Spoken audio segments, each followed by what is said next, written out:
کہ اسلام کا مذاق اڑایا جا رہا ہے تو پھر ایسی محفل سے اٹھ کے آ جاؤ، ایسی محفل میں نہیں بیٹھنا۔ ہاں البتہ روکنا، یہ اتنا بڑا اجر اس کا اللہ تبارک و تعالیٰ کے محبوب نے دیا اپنی طاقت کے مطابق، فرمایا فطوبیٰ للغرباء۔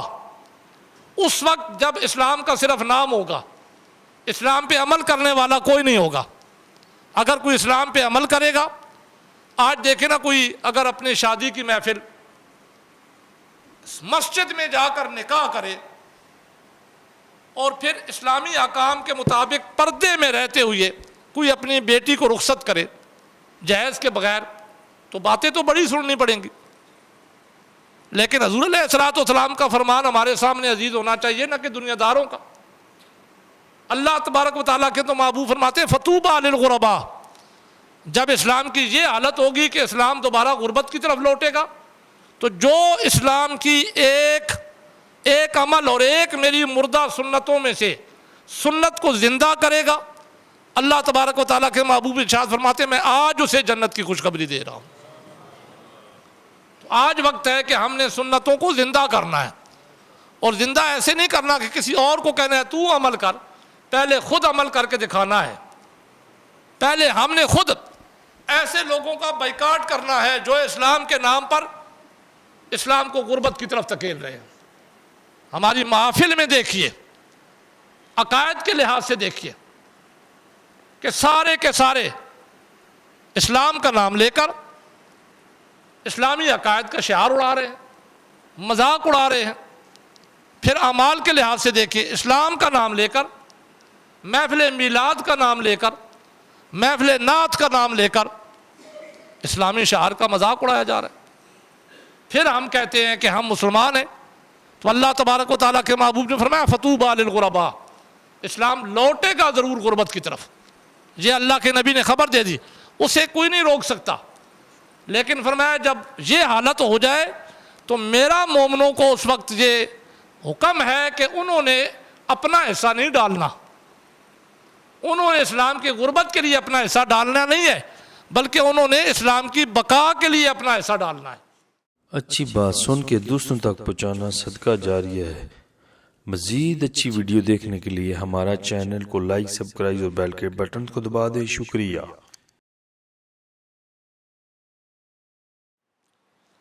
ان الذین اجرموا کانوا من الذین آمنوا یضحکون وَإِذَا مَرُّوا بِهِمْ يَتَغَامَزُونَ وَإِذَا انقلبوا إِلَىٰ أَهْلِهِمْ انقلبوا فَكِهِينَ وَإِذَا رَأَوْهُمْ قَالُوا إِنَّ هَٰؤُلَاءِ لَضَالُونَ۔ قال اللہ تبارک و تعالی فی شان حبیبہ فی مقام آخر ان اللہ وملائکتہ یصلون علی النبی یا ایھا الذین آمنوا صلوا علیہ وسلموا تسلیما۔ اللہم صلی علی سیدنا مولانا محمد وعلی آل سیدنا مولانا محمد وبارک وسلم وصلی علیہ۔ الصلاۃ والسلام علیک یا رسول اللہ وعلی آلک وصحابک یا حبیب اللہ۔ یا رسول اللہ انظر علینا یا حبیب اللہ اسمع قالنا اننا فی بار عم مغرق خذ ایدینا وسہل لنا اشکالنا۔ بعد از حمد و صلوات قرآن مجید فرقان حمید برہان رشید کے 30ویں پارے میں سے سورہ مطففین کی 4 آیات مقدسہ میں نے آپ کے سامنے تلاوت کرنے کا شرف حاصل کیا ہے۔ یہ آیات مقدسہ اسلام کی اس وقت کی پیروی کرتی ہیں جب اسلام کی ابتدا ہوئی تھی، پھر اس کے بعد اسلام عروج کو پہنچا، اور آج میں اگر اپنے معاشرے میں دیکھوں تو ہماری بھی جو اسلام ہے اس کی پیروی بھی یہی آیات مقدسہ کر رہی ہے، یعنی اسلام دوبارہ غربت کی طرف لوٹ آیا ہے۔ بخاری شریف کی حدیث ہے، حضور علیہ الصلوۃ والسلام ارشاد فرماتے ہیں کہ ان الاسلام بدأ غریبا، بے شک اسلام کی ابتدا غربت میں ہوئی۔ غربت سے یہ مراد نہیں ہے جو ہم معنی غربت کا لیتے ہیں کہ جس کے پاس پیسے نہ ہوں، دنیا کی ساز و سامان نہ ہو دنیا کا، یا دنیا کی قدر و قیمت اس کے پاس نہیں ہے، اس کے پاس مال نہیں ہے، اس کو ہمارے ہاں تو غریب کہا جاتا ہے نا، لیکن جہاں عربی میں جب غریب کا لفظ ہے تو اس کا معنی ہوتا ہے اجنبی۔ جیسے اجنبی کسی ملک میں ہو، نہ یا کسی شہر میں ہو یا کسی گاؤں میں ہو، اسے کوئی پناہ دینے والا نہیں ہوتا، وہ اکیلا ہوتا ہے، اسے کوئی گھر میں رکھنے والا نہیں ہوتا۔ جہاں پہ بھی حضور علیہ الصلوۃ والسلام نے جب یہ ارشاد فرمایا نا کہ ان الاسلام بدا غریبا، تو آپ نے اسی جانب اشارہ فرمایا اسلام کی ابتدا بھی اجنبیت میں ہوئی۔ یعنی جب میں نے اسلام لوگوں کے سامنے پیش کیا تو اس وقت اسلام اجنبی تھا، کوئی اپنے گھر میں اسلام کو جگہ دینے کے لیے تیار نہیں تھا، یہاں تک کہ جب حضور علیہ الصلوۃ والسلام نے اعلان نبوت فرمایا تو اس وقت آپ کے رشتہ داروں میں سے سگے چچا بھی آپ کے مخالف تھے۔ اس کو حضور علیہ الصلوۃ والسلام نے بیان کیا۔ اللہ تبارک و تعالیٰ کے محبوب ارشاد فرماتے کہ یہ ہے اسلام کی ابتدا، کہ اسلام کی ابتدا اجنبیت کے ساتھ ہوئی۔ اسلام اجنبی تھا جب اس کی ابتدا ہوئی، پھر اسلام کو صحابہ اکرام کی مدد سے اللہ تبارک و تعالیٰ کے محبوب نے عروج تک پہنچایا۔ لیکن یہ یاد رکھنا کہ اسلام کو عروج تک پہنچنے کے لیے بڑی مشقتیں برداشت کرنی پڑیں۔ ایک تو مشقتیں برداشت کرنی پڑیں، اور دوسرا جنہوں نے اسلام کو عروج تک پہنچایا نا، انہوں نے اسلام کو کما حقہ اپنے اوپر اپنایا۔ انہوں نے حضور علیہ الصلوۃ والسلام کے جو احکام آپ کے تھے اس پہ پورا عمل کیا۔ انہوں نے یہ نہ دیکھا کہ اس سے ہمارے معاشرے میں کیا باتیں ہوں گی، ہمارے گھر والے کیا کہیں گے، ہمارے رشتہ دار کیا کہیں گے، ہمارے دوست احباب کیا کہیں گے۔ وہ تو صرف یہ جانتے تھے کہ اللہ کے نبی نے ہمیں یہ حکم دے دیا، اب کسی کو اچھا لگے یا نہ لگے ہم نے اس پہ عمل کرنا ہے۔ یہ وہ وجہ تھی، ورنہ اسلام کی ابتدا تو واقعی غربت میں ہوئی۔ حضور علیہ الصلوۃ والسلام نے ارشاد فرمایا ان بدا الاسلام غریبا، واقعی اسلام کی ابتدا غربت میں ہوئی۔ اس وقت کون نہیں جانتا کہ جب کلمہ پڑھنے والوں میں صرف حضرت ابوبکر صدیق رضی اللہ تعالیٰ عنہ تھے، بڑوں میں بچوں میں حضرت علی المرتضیٰ رضی اللہ تعالیٰ عنہ تھے، اور عورتوں میں حضرت خدیجہ الکبریٰ رضی اللہ تعالیٰ عنہ تھی۔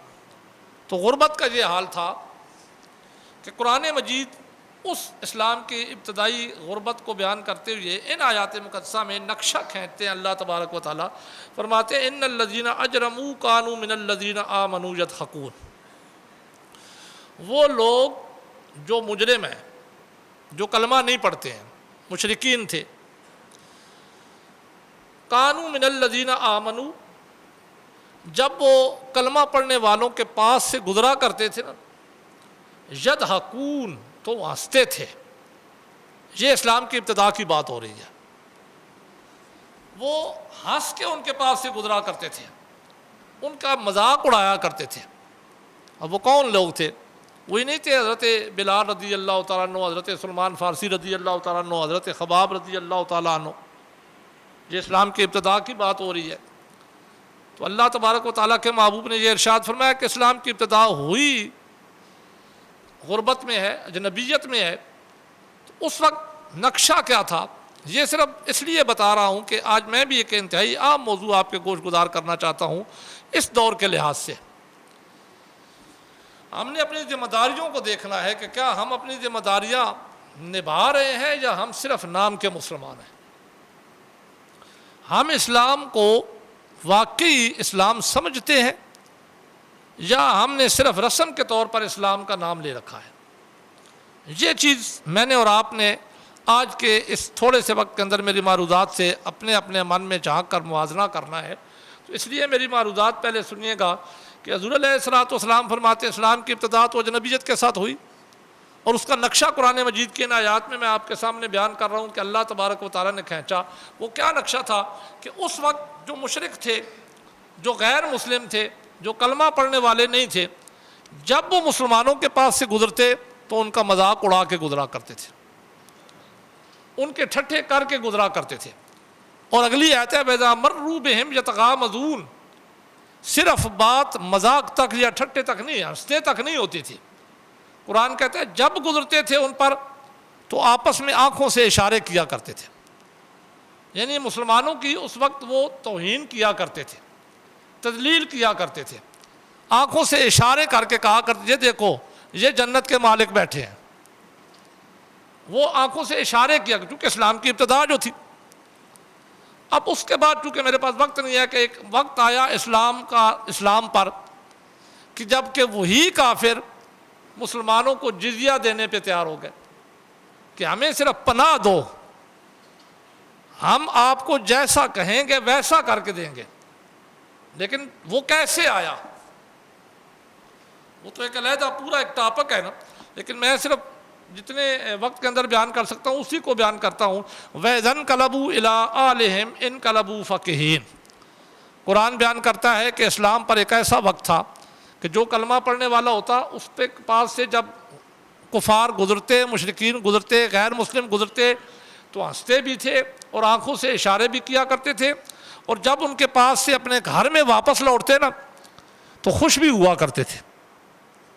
یہ قرآن بیان وَإِذَا انْقَلَبُوا إِلَىٰ أَهْلِهِمْ انقلبوا فاکہین، خوش ہو کے جا کے کہا کر دیکھو آج ہم نے کیسے مذاق اڑایا مسلمانوں کا، یہ جو کلمہ پڑھنے والے ان کی ہم نے کیسے تذلیل کی۔ گھروں میں جا کر وہ خوشی منایا کرتے تھے۔ وَإِذَا رَأَوْهُمْ قَالُوا إِنَّ هَٰؤُلَاءِ لَضَالُّونَ، چوتھی آیت میں اللہ تبارک و تعالیٰ فرماتے ہیں کہ جب بھی مومنوں کو دیکھتے نا نماز پڑھتے ہوئے، روزہ رکھتے ہوئے، حج کرتے ہوئے، نیک کام کرتے ہوئے، صلہ رحمی کرتے ہوئے، تو وہ کہا کرتے تھے یہ گمراہ ہیں، یہ دیکھو انہوں نے داڑیاں رکھی ہوئی، یہ گمراہ ہیں، یہ دیکھو یہ ہر وقت مسجد میں رہتے ہیں، یہ گمراہ ہیں۔ لضالون، قرآن کہتا ہے وہ بڑے سمجھا کرتے تھے کہ یہ سارے لوگ بہکے ہوئے ہیں، گمراہ ہیں۔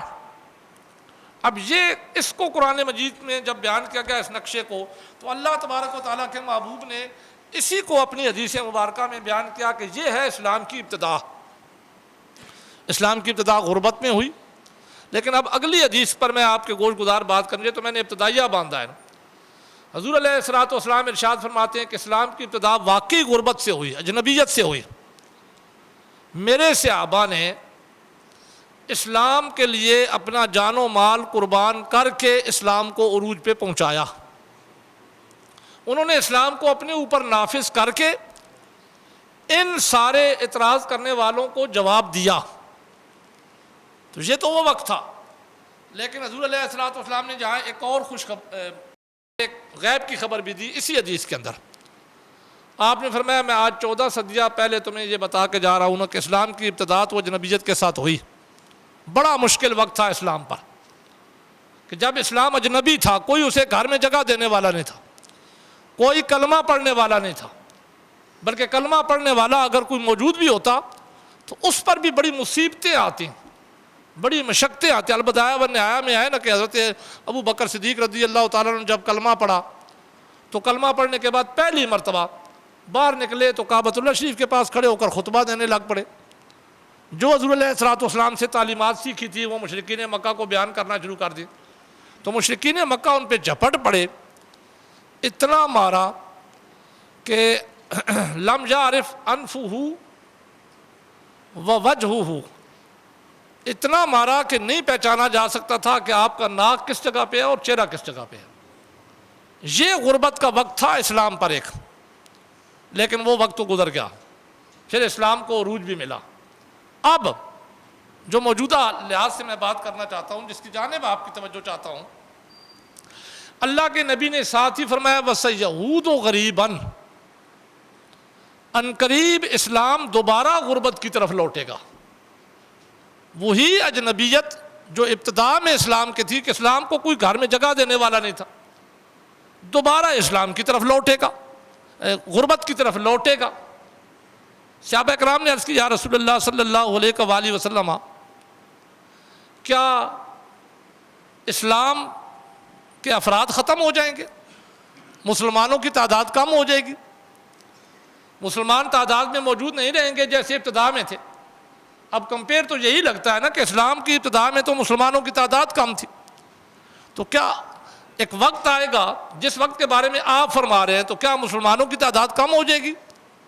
تو حضور علیہ الصلوۃ والسلام نے ارشاد فرمایا نہیں، مسلمانوں کی تعداد کم نہیں ہوگی، نام لینے کے لحاظ سے بڑے مسلمان ہوں گے، مسلمانوں کی تعداد آج سے زیادہ ہوگی، جو آج مسلمانوں کی تعداد ہے اس سے مسلمانوں کی تعداد زیادہ ہوگی، لیکن وَسَيَعُودُ غَرِيبًا، اسلام پھر بھی اجنبیت ہوگا، اجنبیت کی طرف لوٹے گا، اسلام غریب الوطن ہوگا، اسلام کا کوئی گھر نہیں ہوگا، اسلام کو کوئی گھر میں جگہ دینے والا نہیں ہوگا، اسلام کو کوئی دماغ میں جگہ دینے والا نہیں ہوگا، کوئی پناہ دینے والا نہیں ہوگا۔ اس کی تشریح اللہ تبارک و تعالیٰ کے محبوب نے ایک اور حدیث کے ذریعے کی۔ آپ نے فرمایا نا کہ آج اسلام کی ابتدا غربت میں تو ہوئی، لیکن میں نے ایک جماعت تیار کی۔ وہ جماعت کون سی ہے؟ صحابہ کرام کی۔ تو حضور علیہ الصلوۃ والسلام نے فرمایا یذهب الصالحون الاول، یہ جماعت میں نے صحابہ کی تیار کی کہ ہر لمحے، ہر اٹھنے بیٹھنے میں ان کے اندر سے تمہیں اسلام نظر آئے گا، وہ اسلام پہ عمل کرنے والے ہوں گے، میری تعلیمات پہ عمل کرنے والے ہوں گے، دین اسلام کے لحاظ سے کسی ملامت کرنے والے کی ملامت کا وہ لحاظ نہیں کرے گے، انہیں خوف نہیں ہوگا کہ کوئی کیا کہے گا۔ ان کا گھر کا ماحول ہو، ان کے دکان کا ماحول ہو، ان کے بار کا ماحول ہو، ان کے کاروبار کا ماحول ہو، ہر چیز میں تمہیں اسلام نظر آئے گا۔ جھوٹ نہیں بولیں گے، ریاکاری نہیں کریں گے، دھوکہ نہیں دیں گے، وعدہ خلافی نہیں کریں گے، نمازیں پڑھیں گے، روزے رکھیں گے، والدین کے ساتھ اچھا سلوک کریں گے، ہر نیک کام وہ کریں گے، کیونکہ یہ جماعت میں نے تیار کی ہے۔ اللہ تبارک و تعالیٰ کے محبوب ارشاد فرماتے ہیں یہ جماعت میں نے تیار کی ہے۔ یذهبون الصالحون الاول، پھر میرے صحابہ نے جماعت تیار کی ہوگی، تو ایک وقت میری امت پہ آئے گا کہ یہ ساری جماعتیں چلی جائیں گی، پہلے جو میں نے تیار کیے وہ بھی اس دنیا سے چلے جائیں گے، پھر جو اس کے بعد میرے صحابہ نے جماعت تیار کی ہوگی وہ بھی چلی جائے گی، پھر اس کے بعد جو انہوں نے تیار کی ہوگی پھر وہ بھی چلی جائے گی۔ اس کے بعد اللہ تبارک و تعالیٰ کے محبوب ارشاد فرماتے ہیں تب کا خفالتن، پھر پیچھے رہ جائے گا خفالہ۔ خفالہ کہتے ہیں چھان کو، پیچھے رہ جائے گا چھان۔ اللہ تبارک و تعالیٰ کے محبوب نے مثال دے کر اس کی وضاحت کر دی، فرمایا کا خفالت التمر والشعیر، ایسا خفالہ جیسا خفالہ کھجور کا ہوتا ہے یا جو کا ہوتا ہے کہ آپ کھجوریں جب اتارتے ہیں تو اچھی کھجوریں ایک سائڈ پہ کر لیتے ہو، تو جو ردی کھجوریں پیچھے رہ جاتی ہیں نا، جن کو کوئی لینے والا نہیں ہوتا، جن کی کوئی قدر و قیمت نہیں ہوتی، تو اللہ تبارک و تعالیٰ کے محبوب نے ارشاد فرمایا یوں ہی اسلام کے اندر یہ خفالہ رہ جائے گا۔ جو کی دوسری مثال اللہ تبارک و تعالیٰ کے محبوب نے دی، جو میں سے اچھے جو جب چھان کر نکال لیے جائے تو پیچھے جو باقی رہ جائے نا، جن کو کوئی لینے والا نہیں تو ردی ہوتے ہیں، یہی حال اسلام کی ہو جائے گی کہ اسلام کے نام لینے والے بے شمار ہوں گے، لیکن اسلام اپنے اوپر نافذ کرنے والا کوئی نہیں ہوگا۔ آج دیکھیں ہماری حالت کیا یہی نہیں ہے؟ قرآن ہمارے گھروں میں پڑا ہے صرف قسمیں اٹھانے کے لیے، قرآن ہمارے گھروں میں پڑا ہے زیادہ سے زیادہ کبھی کبھی ختم کرانے کے لیے۔ کیا قرآن اس لیے آیا تھا؟ ہمارے شادیوں کے ماحول کو دیکھ لیں، شادیاں تو دور کی بات ہے، جس کو ہم خالص عبادت سمجھتے ہیں، ہمارے مذہبی پروگرام جن کو ہم عبادت کے نام سے، ویسے تو مومن کا کوئی کام بھی عبادت سے خالی نہیں ہوتا، یہ جو ہم نے تقسیم کر دیا نا، تو میں بھی آپ کو تقسیم کے لحاظ سے بات کرنے لگا ہوں۔ شریعت مطہرہ میں مومن کے لیے کوئی تقسیم نہیں ہے۔ حضور علیہ الصلوۃ والسلام ارشاد فرماتے ہیں کہ مومن کتنا خوش قسمت ہے کہ اس کا ہر عمل اس کے لیے اچھا ہے، مومن کا کوئی عمل دنیا کا نہیں ہوتا، اس کا ہر عمل اس کے لیے جزا و سزا سے خالی نہیں ہے۔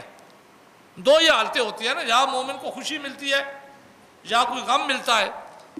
تو اللہ تبارک و تعالیٰ کے محبوب ارشاد فرماتے ہیں اگر مومن کو خوشی ملے تو اس پہ شکر ادا کرتا ہے اللہ کا، تو اللہ تبارک و تعالیٰ اسے اس پہ اجر دیتے ہیں۔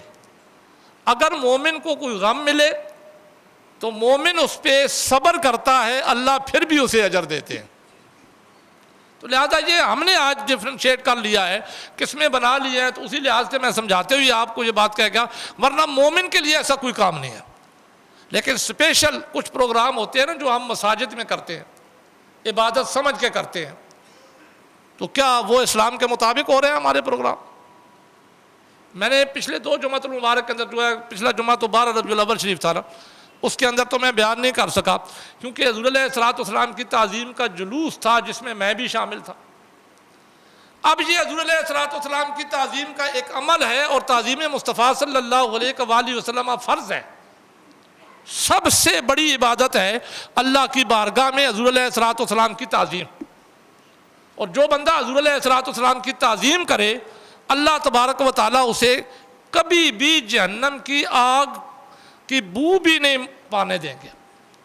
لیکن یہ عبادت اگر عبادت سمجھ کے کرے، تو میں بڑا حیران ہوا کہ جب ہم جلوس میں تھے، اسی جلوس پچھلے جمعے کی بات ہے، تو میں نے میں آگے تھا، مجھے نہیں پتا، بعد میں پتا چلا، تو میں نے دیکھا کہ جلوس میں مون روڈ پہ سنا ہے کہ جلوس کو روک کر کار پھرائی جا رہی ہے۔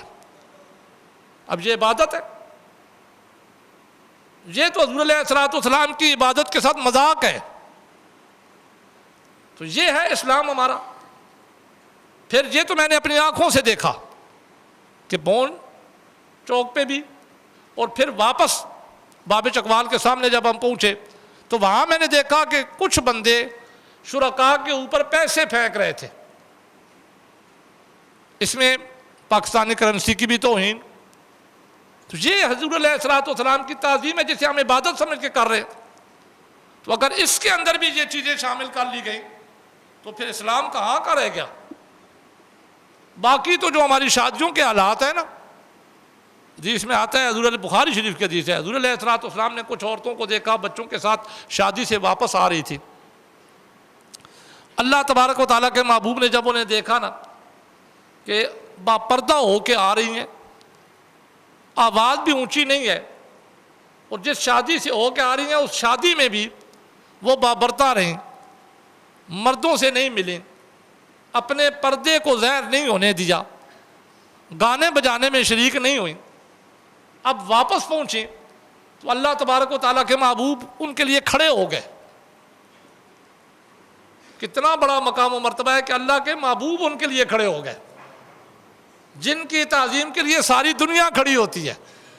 حضور علیہ الصلوۃ والسلام ان کے لیے کھڑے ہو گئے، اور کھڑے ہو کر اللہ تبارک و تعالیٰ کے محبوب نے باب العروس بخاری شریف کے اندر سے یہ روایت ہے، حضور علیہ الصلوۃ والسلام نے صرف کھڑے ہوئے نہیں بلکہ انہوں نے فرمایا کہ ان من الناس احب الی، اے عورتوں، اے مسلمان صحابہ کرام، میں آج صحابہ کے مجمع میں یہ اعلان کرتا ہوں کہ سارے لوگوں سے محبوب ترین اس وقت تم مجھے ہو۔ سارے ان احب الی من الناس، یہ حدیث کے الفاظ ہیں، سارے لوگوں میں سے محبوب ترین تم مجھے ہو، کہ شادی سے ہو کے آ رہی ہو لیکن تم نے کوئی گانا ناچ بجانا اس میں کسی میں حصہ نہیں لیا، شریعت کے مطابق تم گئی اور اسلام کے مطابق تم لوٹ کے آئی، یہ ہے اسلام کا عروج۔ لیکن اللہ تبارک و تعالیٰ کے محبوب نے فرمایا تھا نا، کیونکہ اب وقت ہو رہا ہے میں اختتام کرتا ہوں، حضور علیہ الصلوۃ والسلام نے فرمایا کہ اسلام دوبارہ غربت میں جائے گا، اسلام دوبارہ اجنبی ہو جائے گا۔ آج میں نے اور آپ نے اپنے اپنے من میں جھانک کے دیکھنا، آج اسلام غربت میں تو ہے، اب ہم اسلام کا نام تو لیتے ہیں لیکن ہم میں سے کوئی ایک بھی اسلامی احکام پہ عمل کرنے کے لیے تیار نہیں ہے۔ کیا شادیوں میں ہم مسلمان نہیں رہتے؟ کیا ایسی محفلیں، چاہے محفل نعت ہی ہوں یا محفل میلاد ہی ہو، جس میں ناچ گانا بجانا ہو تو وہاں مسلمان نہیں ہوتے، ہم پر اسلامی احکام نہیں جاری ہوتے۔ اگر ایسا ہے تو پھر ہمیں بحیثیت مسلمان رہنا پڑے گا۔ اب جو سوچنے والی بات ہے، جو میں لمحہ فکریہ آپ کے سامنے اور اپنے لحاظ سے بھی بیان کرنا چاہتا ہوں، جو میرے ذہن میں تو بات ہے، اسی لیے میں آج آپ کے گوش گزار کر رہا ہوں۔ ہم نے آج یہ سوچنا ہے کہ اسلام تو واقعی اب دوبارہ غریب الوطن ہو گیا ہے، اسلام کو اب پناہ دینے والا کوئی نہیں ہے۔ اور وہ جو میں نے سورہ مطففین کی آیتیں آپ کے سامنے پڑھی ہیں، چاروں کی چاروں آج دیکھیں ہم پہ لگ رہی ہیں۔ مشرکین ہم پہ ہنستے ہیں، اسلام کی مخالف قوتیں ہمارا مذاق اڑاتی ہیں، وہ کہتے ہیں یہ گمراہ ہیں۔ کیوں؟ کیونکہ ہم نے اسلام کو اپنایا نہیں ہے، ہم نے اسلام کا نام ضرور لیا ہے، لبادہ ضرور اوڑھا ہے، لیکن وہ جو اسلام کے احکام تھے وہ تو انہوں نے حاصل کر لیے۔ ہمارے اندر کون سی اسلامی حیت ہے کہ جس کو لے کر ہم لوگوں کے سامنے جا کر کہہ سکیں کہ ہم مسلمان ہیں؟ ہے کوئی ایسی؟ ہر بندہ اپنے اپنے من میں جھانک کر دیکھے۔ جھوٹ ہم بولتے ہیں، دھوکہ ہم دیتے ہیں، ریاکاری ہم کرتے ہیں، ہر وہ چیز جو خلاف اسلام ہے ہم اس پہ بڑی شد و مد سے عمل کرتے ہیں اور سمجھتے یہ ہے کہ ہم نے بڑی خدمت کر دیا۔ ادھر اللہ تبارک و تعالیٰ کے محبوب نے اسی حدیث میں فرمایا تھا فطوبى للغرباء، فرمایا میں آج اپنے ان امتیوں کو پیغام دے کے جا رہا ہوں کہ جب اسلام دوبارہ غربت کی طرف لوٹے گا تو میں خوشخبری دے رہا ہوں اپنے ان کلمہ پڑھنے والوں کو جو صرف زبان سے نہیں کہیں گے کہ ہم عاشق رسول ہیں، بلکہ اللہ کے نبی نے فرمایا فطوبى للغرباء، جب اسلام غربت کی طرف جائے گا تو انہوں نے اپنا محاسبہ کرنا ہے کہ کیا ہم بھی اسلام کو غربت کی طرف لے جانے میں اعلی کار تو نہیں بن رہے۔ میں نے اور آپ نے سب نے اپنے اپنے من میں جا کے دیکھنا، کیا میں اپنے گھر میں خلاف شرع کوئی کام دیکھتا ہوں تو میں روکتا ہوں یا نہیں؟ کیا میں اپنی عورتوں کو مردوں غیر محرم مردوں کے ساتھ ملنے سے منع کرتا ہوں یا نہیں کرتا؟ کیا میں ایسی محفل میں کہ جس محفل میں ناچ ہو، گانا ہو، ساز ہو، چاہے محفل نعت کا ہی نام کیوں نہ ہو، وہاں اگر موجود ہوں تو میں روکتا ہوں یا نہیں؟ اگر روکنے کی طاقت نہیں ہے تو کم از کم مجھے اس محفل میں بیٹھنا نہیں چاہیے، کیونکہ اللہ تبارک و تعالیٰ قرآن مجید میں فرماتے ہیں نا کہ جب تم دیکھو کہ اسلام کا مذاق اڑایا جا رہا ہے تو پھر ایسی محفل سے اٹھ کے آ جاؤ، ایسی محفل میں نہیں بیٹھنا۔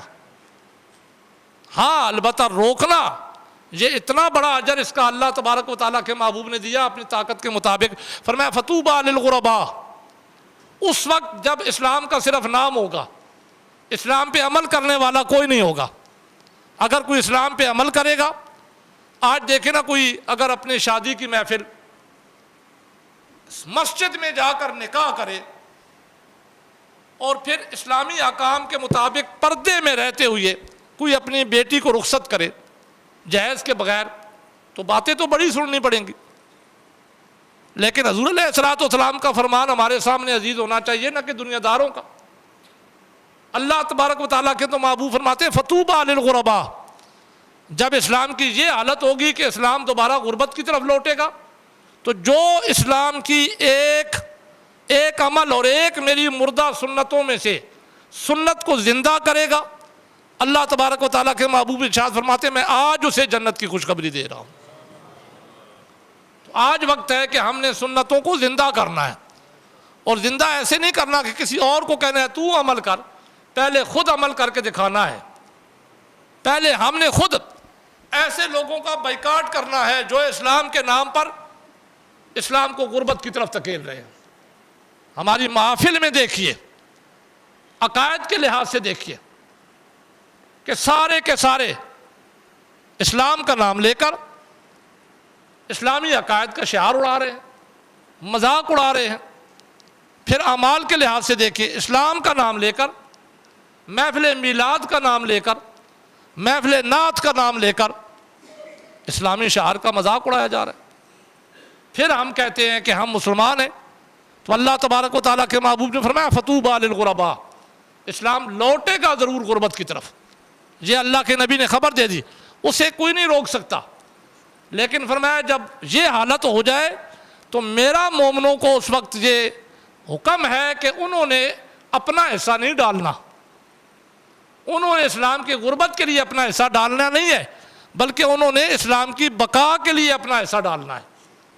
تو آج وقت ہے کہ ہم اسلام کو بچا سکتے ہیں۔ ابھی وہ وقت تو نہیں آیا جو اسلام کی ابتدا کا وقت تھا، لیکن اگر ہمارا یہی حال رہا تو وہ وقت بھی دور نہیں ہے۔ اللہ تبارک و تعالی ہمیں عقیدہ حق اہل سنت و جماعت پہ قائم و دائم رکھے، حضور علیہ الصلوۃ والسلام کی غلامی نصیب فرمائے۔ وما علیہ الا البلاغ۔